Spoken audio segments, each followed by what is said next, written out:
Welcome to a new edition of Reigns on the Cardinals podcast. Rob Reigns, Mike Reigns, back together in our STL Sports Page studios. We talk about what's going on with the Cardinals this week. There's certainly a lot to talk about, isn't there? We never have a shortage of time. We ought to do a daily Reigns on the Cardinals podcast. We can do it just on injury updates too, I think. Wow, it's crazy.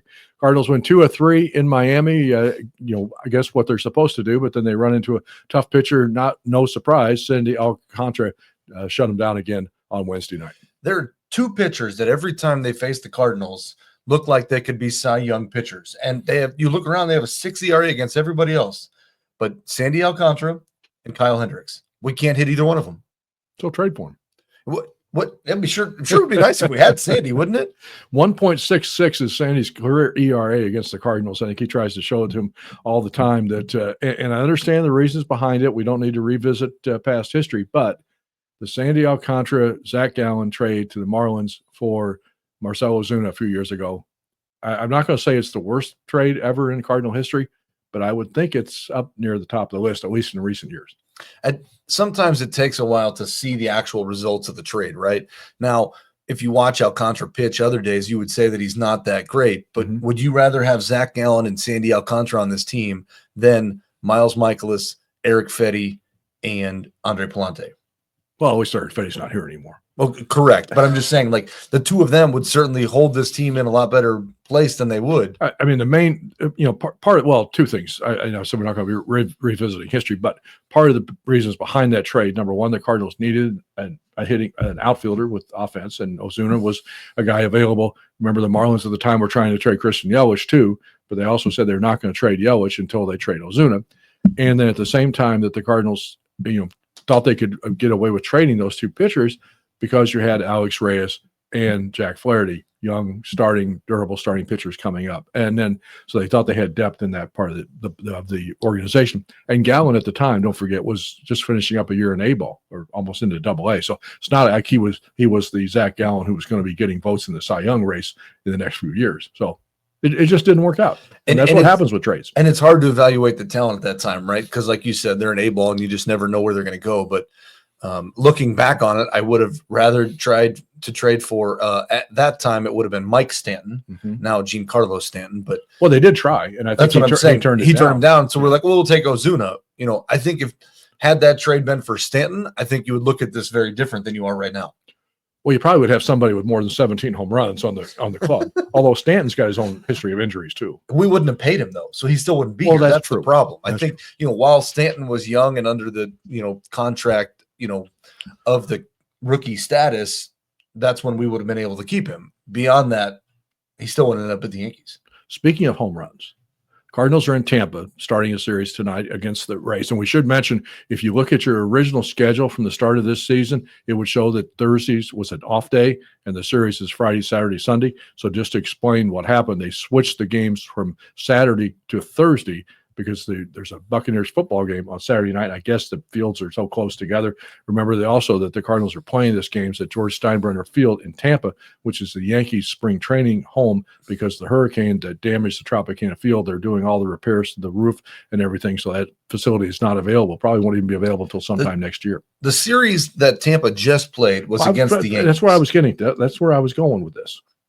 But I was going to ask first, how weird is it for the Yankees to be the visitors? Did they use the visitors clubhouse? They did. Wow. How weird is that, right? Because I guess that's why they'll make sure that the visitors clubhouse is pretty good now. Because the Rays have already been set up down there. So, like, it was nice of the Yankees to let the Rays use their facility. Very nice of them. But how weird is that you come in as the visiting team and use the other dugout? But here's my 2 points about this series. Number one, the total attendance for the 3 games in Miami, just to tick over 25,000 people. There will be more people at each of these 3 games in Tampa in the spring training facility than there were for any of the 3 games in Miami, where it might have been the dullest, most awful atmosphere for a baseball game. And I wasn't there, but I was watching on television. The first couple 3 innings, it was so quiet. I mean, you could hear everything. You can hear everything. I mean, I was lucky you didn't have a bad umpire behind the plate, because he would have gotten run in the first inning of our 3 games because you could have heard everything he said. And you and I have both been in that stadium when it was full, and it's a very nice, exciting stadium when there's people in it. But man, what a bad environment that was this week. It is loud, right? But it's certainly nice that they're playing there and not in the old stadium that they had, because you think about the outfield walls in that old stadium being the football stadium that they shared with the Dolphins at the time. But, it's just incredible to think about. I understand that people are frustrated with the current Cardinals attendance situation, but if you ever are frustrated or thinking about a lot of things, you look around the league and there's some really bad attendance and some really bad, support by fans. So here's where I'm going with the Tampa Bay series, and you talk about the Yankee series. You noticed how many home runs the Yankees hit in the last 2 games? 14 home runs in 2 games. How many games will it take the Cardinals to hit 14 home runs? They had 9 in 1 game. I know. They've done it twice this year. Last night, Austin Wells hit 2. The night before, Stanton hit 2, and Trent Grisham hit 2. And somebody else hit 2. I mean, it's just incredible. Like, I think the Cardinals could play for 2 weeks and not hit 14 home runs. Now, I will say, this year, for anybody that's been watching baseball, you're seeing more home runs hit in that ballpark and more home runs in the ballpark where Sacramento Athletics are playing. Correct. So there is something different about that ballpark that's jumping. So the positive for the Cardinals is they have to take advantage of that and find a way to win all 3 of these games. Contreras hit his 17th home run of the season on the one earned run they got off of Alcantara on Wednesday night. Leads the team with 17 home runs.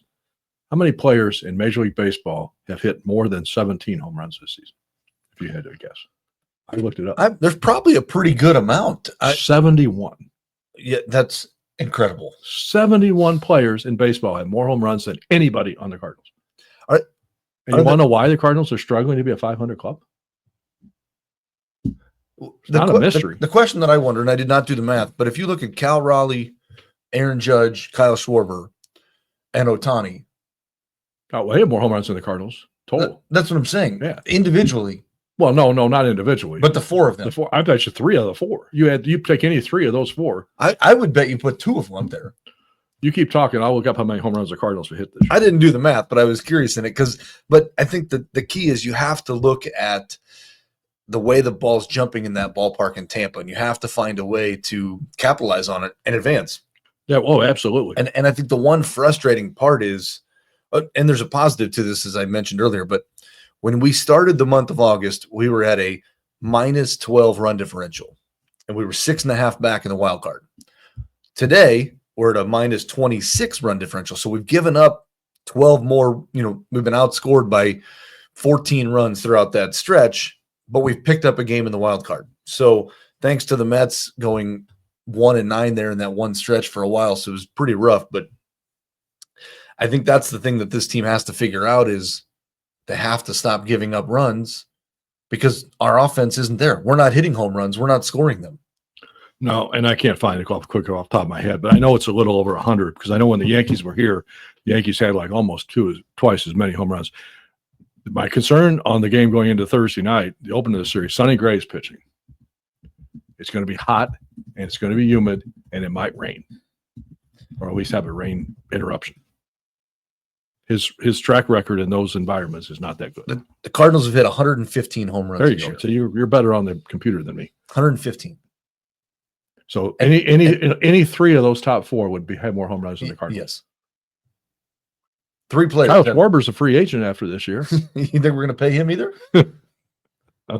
Well, we don't know what Heimblum's going to do. And that's really the most interesting thing about this entire scenario is as we watch these young kids play and we watch the runway, we look at a player like Andre Palante, who's really been struggling and is not helping.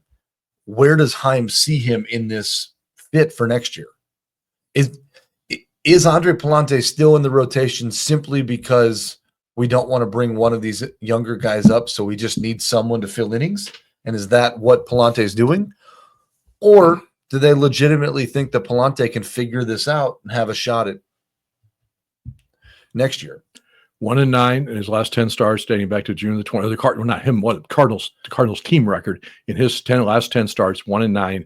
His 4 starts in August, 0-4 with a 9.00 ERA. Go ahead. No, you go. Well, I'm going to compare it to somebody else who has a pretty good record in August, and that's Quinn Matthews at AAA. 21 in the 3rd innings, which I know is not a lot of innings for 4 starts, but because they keep his pitch count down. But in those 21 innings, 6 walks, 30 strikeouts. It's time to give Quinn Matthews a chance. The key is not walking guys, right? But to me, the most frustrating part about Andre Pallante and this entire pitching staff is Dusty Blake. And when we, as traditional Cardinal fans, have been around the years of Tony, why did we have so many veteran pitchers that would come in or guys that hadn't been very good, and all of a sudden they turned it around? Dave Duncan. Dave Duncan really knew how to find the path in each pitcher and figure it out. Dusty Blake hasn't been able to do that because he's had plenty of opportunity. If you look at Michaelis, Fetty, and Pallante and how many starts he gave all of them, and he's not correcting any of these errors. Now, is that entirely on Dusty? No, not necessarily, but he's the one responsible for it.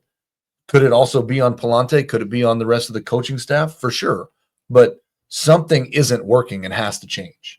Well, we'll see what happens in September. And I think, as we get closer into September, you look at the wild card race. Yes, the Cardinals are still kind of on the fringes of that race, hanging out there right behind Cincinnati. Also going to have to worry about Arizona and San Francisco, and the Mets, of course, still holding on to that third spot. And that's the part of the problem is, even though you look at the math, the Cardinals are only 5 games out, or whatever it is today, of that third wild card spot. But the two factors are you're competing with like 3 or 4 other teams that are all right there with you, and all those teams are not going to always lose on the same day. So it's going to be tough. I mean, mathematically, is it possible? Sure, but it's going to be tough. Pallante's last 3 starts, just drilling down to the last 3, 11.25 ERA. Yeah. He's given up 15 runs in 12 innings. Now, do we think Quinn Matthews can be better than that? He better be. He can't be worse. So that's the question. He at least offers a potential. If this team legitimately thinks they have a shot at the last wild card spot and wants to make it, you can't keep throwing Andre Pallante out there because it's not working.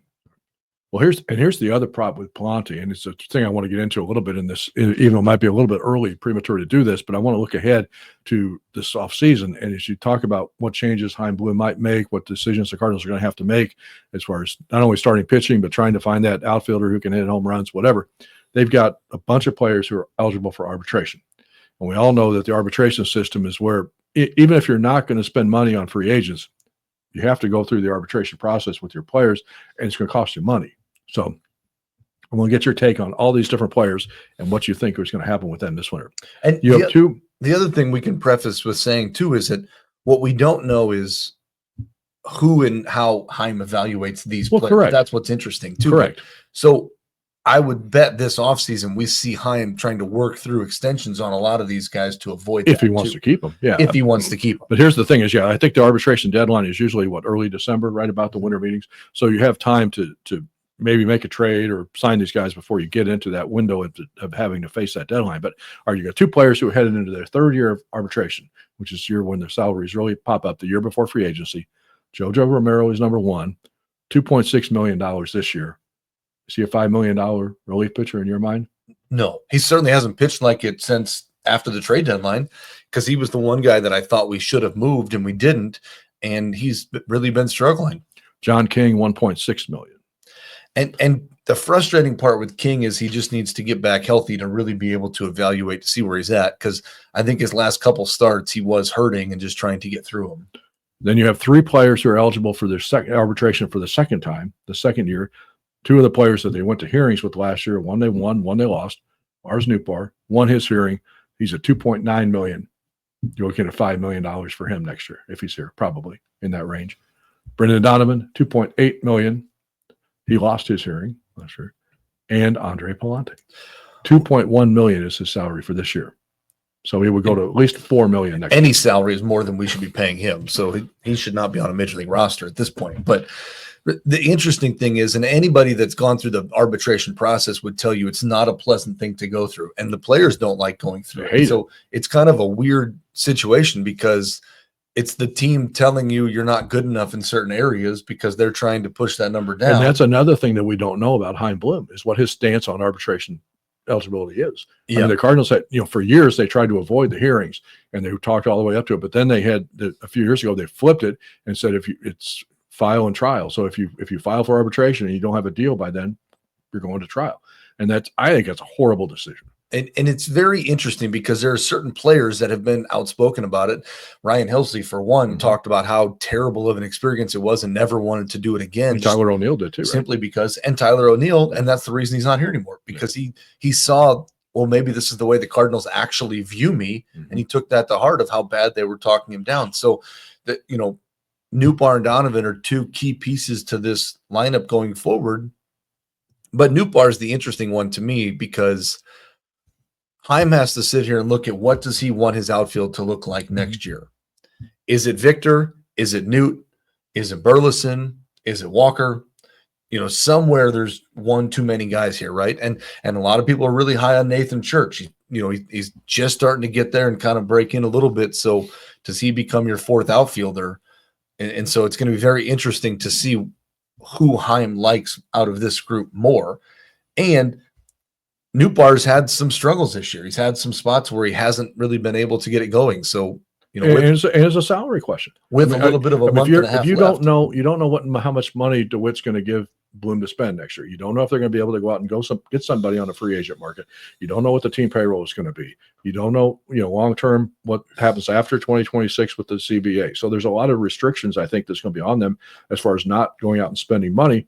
Well, here's the way you can cut, $7 or $8 million out of the payroll just by not retaining some of these players that are arbitration eligible, whether you trade them or just non-tender. And the question becomes who fills that role, right? And are you a better ball club with Nootbaar in left or with Herrera in left, right? That's the question to figure out at some point here. Just to finish this time, there are 3 players then that are eligible for arbitration for the first time going into this winter, and that's Nolan Gorman, Alec Burleson, and Matthew Liberatore. Well, I think the 2 of the 3 there in Burleson and Liberatore have proven that they are worth that whatever amount it comes back to be. Right now, I'm not saying it's going to be an astronomical number like some people, but Libby's done everything to prove that he can be a starter at this league and he can be a good, probably a solid like number 3 in a rotation, which is exactly where you want him to be, right? Which is perfect. And Burleson's a guy we've talked about a lot because he was given a runway to try to figure it out, and he took advantage of it, and you can't pull him out of the lineup. I don't see how Burleson and Nootbaar are both on this team in 2026. And that's what I was going to say. So somebody's got to make the oddball out. And I kind of tend to think the same thing with Gorman and Donovan because you've got a few too many guys in spots. Now, again, not arbitration eligible. A lot of this comes down to Mr. Nolan Arenado and where he ends up. Well, you still have the 3 big no trade contracts that are hanging over this club's head this winter like they did last year.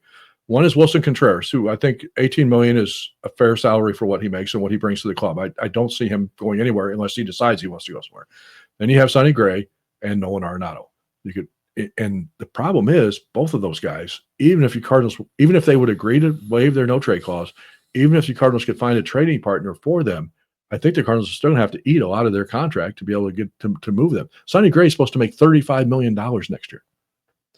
It's a lot for sure. And the question is, and I don't know when Sonny came over in that trade, was there any money in that deal too, or to cover part of his salary? Or no, he was a free agent. Oh, that's right. He was a free agent. You're right.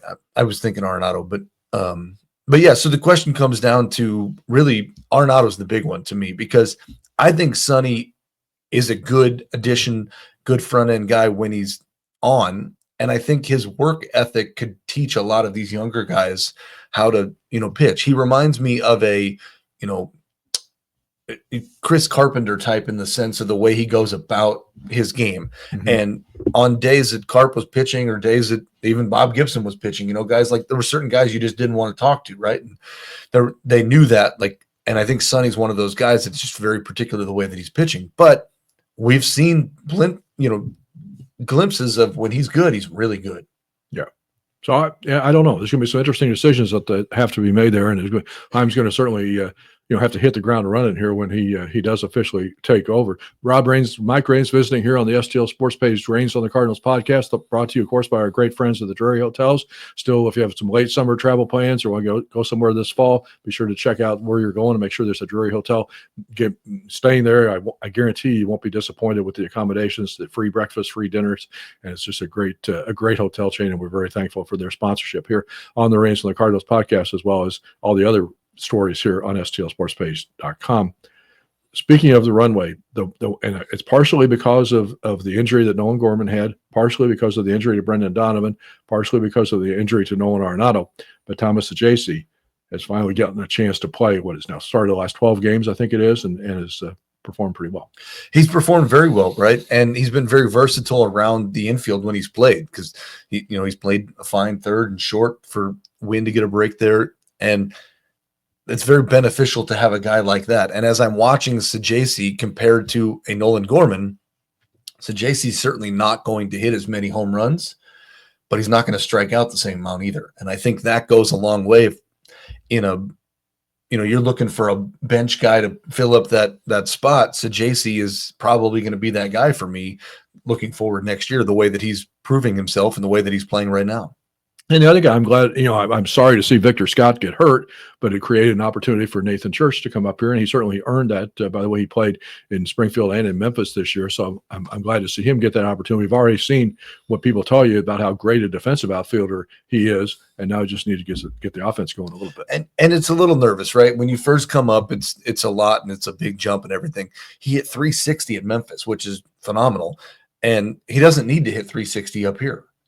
If he hits 270, everybody would be very happy and pleased with that. So he's just got to, hopefully that first hit comes through and he can relax a little bit and get there. But it is nice to see some of these young guys come up and get the runway. So again, how does Heim evaluate this talent is the biggest question as we head into this offseason. And the problem is, and this goes back years ago, but Whitey Herzog, our great friend, miss him every day. He had once said that the two worst times to evaluate players are September and spring training. And there were reasons behind that. But, I think that's something the Cardinals have to take into account. Now, one thing that's going to be different in September because it changed in the last CBA. Used to be you could call up the whole 40-man roster and you said, didn't have lockers for everybody in that clubhouse because you had so many players there. Now you can only add two, and one of them has to be a pitcher. And obviously if Arenado comes back, that's probably one of those spots. So then, maybe somebody like Graceffo is the other guy that comes back up. But that's it. Maybe Jimmy Crooks. But, there's not going to be a whole lot of players coming up from that. Well, yeah, but it could be too. Because, here's the other thing, too. If you want to keep Palante and try to figure something out, maybe Palante goes to the bullpen. We've talked about, is there a runway for Kyle Leahy to start to get some starts and see how he can do? And maybe you let Leahy start the game and pitch 2-3 innings and then let Palante come in piggyback there. Thing. Would that mindset change Palante somewhere to being better? Or, would the mindset of the Cardinals change because when Palante is coming in the game, you're not down 6 runs like you would be if he started the game. Speaking of minor league pitchers, there's one other guy I want to mention before we wrap up this edition of the Reigns on the Cardinals podcast. Had a chance to go down to Springfield last week, stayed at the Drury Hotel, but I wrote a couple stories, one on Tink Hansen, what's going on with him and his situation as far as battling injury after injury again this year, and encourage you to check out that story if you missed it on the website, stlsportspage.com, as well as a feature we wrote on a left-handed relief pitcher named Michael Watson, who everybody's going to say, who? But he's the guy that I think you need to pay attention to. He's got a great backstory, pitching very well. And you know what he does? He strikes people out. His career, his strikeout percentage this year, every 9 innings he pitches is 14 strikeouts. So non-drafted free agent, but pay attention to him. He's going to come, I think. So encourage you to check out that story if you missed it as well. The two biggest things that we've talked about from a pitching perspective is don't walk people, right? Walks come back to kill you. And I realize we're harping on Palante a lot, but when you talk about being a ground ball specialist, the key to Palante's success, if you look at last year, was he had a pretty good defense behind him. Mm-hmm. This year, we're playing a lot of guys in a lot of different spots to find ways to make them fit. You're putting Herrera in left field. You're putting Gorman at third, who hasn't played there all the time. You're putting Saggese at third. So you're constantly moving guys around. So how can the defense stay good? And we've watched Gorman make quite a few errors over there at third, too. And so you need guys that strike guys out. So he's an interesting name that people need to pay attention to because we need strikeouts. I do want to mention a truth, too, that appreciate everybody who's participated. We started a new thing here on Facebook, on the STL Sports Page Facebook page, where we've encouraged people to comment on a question of the day. I know today's question about Ozzie Smith and your greatest Ozzie Smith memories. Do you have a great Ozzie Smith memory? Well, there's a ton, right? But, it's just as simple as watching him run out to the field and do a backflip every time was just, one of the most incredible things. And he was just the best player I have probably ever saw, right? The best shortstop that I ever saw. So taping this show on Jack Buck's, the anniversary of Jack Buck's birthday, and of course his most famous call to go crazy, folks, with Ozzie Smith's home run. So, and encourage you to participate and check out that question every day on the STL Sports Page Facebook page. If you're not already on that, you should get on that. And of course, get all the links to all the stories and all of that stuff, this kind of stuff. Also, we're still waiting to see where William Doyle is going to go. That's speaking of minor league pitchers. I'm still curious to see where he ends up this season and get a chance to watch him pitch. And it's always tough too, because those high level college guys threw a lot of innings, right? So they try to be careful with him the first year, not let him throw a whole lot more, but you need to see he's going to pitch. I think he's going to pitch before the end of the year. I would not be shocked if he pitches in Springfield during the playoffs. He has to pitch because you want to see what he's got, right? And so maybe putting him in Springfield is a good spot for him, because like we've talked about before, the SEC is some high level baseball, probably at a AA level. The Reigns on the Cardinals. We'll be back next week with another edition of our show. Of course, the Cardinals in Tampa, 3 games against the Rays, off on Saturday, don't forget, and then they're back home to take on the Pirates for 3 games before we go on to Cincinnati, which will be a good test for that wild card race. So thanks for the visit. Thanks for everybody for tuning in to this edition of Reigns on the Cardinals podcast here on STLSportsPage.com.